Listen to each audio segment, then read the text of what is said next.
Want to supercharge your marketing or integrate Cinc Leads with other systems? Let's jump right in. First, log into your Cinc platform using your credentials. This is where the magic begins after logging in.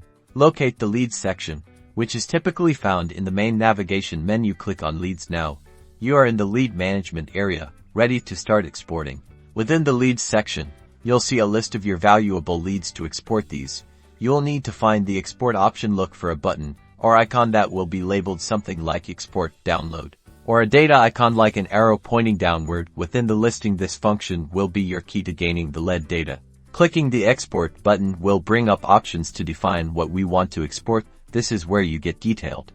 You may have the chance to select the date range you would like to obtain. Also, you have the option of which lead info to export. Now, it's time to get the file. Once you have configured your export needs, it's time to generate the file. After you have clicked on the Export button again, you will now have the file saved and downloaded. This will be your lead data. You can then download this file in compatible file formats. You can now use this data for your lead nurturing and management purposes. Using these steps, you can utilize your leads in various ways. And that's it. You've successfully exported your Cinc Leads with this data in hand. You can now seamlessly transfer the information to other CRM platforms or utilize it in targeted marketing campaigns outside of Cinc. Now you are set to take full control of your lead data to boost your business. Consider liking and subscribing for more tips and tricks.